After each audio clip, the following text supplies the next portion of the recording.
নমস্কার, আপনারা দেখছেন নিউজ মুখ্য বার্তা। সকলের সাথে সকলকে নিয়ে নিউজ মুখ্য বার্তা দেখতে চ্যানেলটি সাবস্ক্রাইব করুন। মালদার মানিকচকের এনায়েতপুরে দীর্ঘদিন ধরে বিদ্যুতের বেহাল অবস্থার কারণে মানুষ ক্ষুব্ধ হয়েছিল।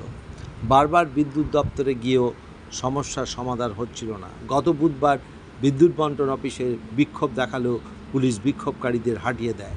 এর প্রতিবাদে গত বৃহস্পতিবার এনায়েতপুরে গ্রামবাসীরা বিক্ষোভ এবং অবরোধ করতে থাকে। পুলিশ অবরোধকারীদের হাঁটাতে লাঠি এবং কাদারা গ্যাস ছোড়ে এবং নির্বিচারে গুলি চালায়। পুলিশের আক্রমণে দুজন গুলিবিদ্ধ হয় এবং বহু গ্রামবাসী আহত হয়। এই ঘটনার প্রতিবাদে দুর্গাপুরের এসইউসিআইয়ের পক্ষ থেকে আজ এক প্রতিবাদ মিছিলের আয়োজন করা হয়। সংগঠনের জেলা কমিটির সদস্য সুচেতা কুণ্ডু দাবি তোলেন, অবিলম্বে এই ঘটনায় যুক্ত দোষী পুলিশ অফিসারদের দৃষ্টান্তমূলক শাস্তি দিতে হবে।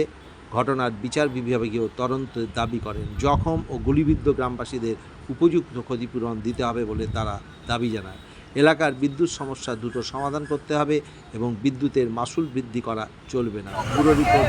আজ আমরা দুর্গাপুরে বিক্ষোভ দেখাচ্ছি মালদায় মানিকচকে বিদ্যুতের বেহাল অবস্থার বিরুদ্ধে। গ্রামবাসীরা যখন আন্দোলন করছিল, অবরোধ করছিল, তার উপরে পুলিশ নির্বিচারে গুলি চালায় এবং গুলিতে দুজনকে গুলিবিদ্ধ করে, বহু গ্রামবাসীকে লাঠি এবং কাঁদানে গ্যাস দিয়ে জখম করেছে। এই ঘটনার প্রতিবাদে আমরা আজকে দুর্গাপুরে এসইউসিআই কর্মীরা বিক্ষোভ দেখাচ্ছি এবং আমরা দাবি করছি এই ঘটনায় দোষী পুলিশ অফিসারদের দৃষ্টান্তমূলক শাস্তি দিতে হবে, বিচার বিভাগীয় তদন্ত করতে হবে, বিদ্যুতের মাসুল কমাতে হবে এবং ওই এলাকায় যে সমস্যা হচ্ছে তার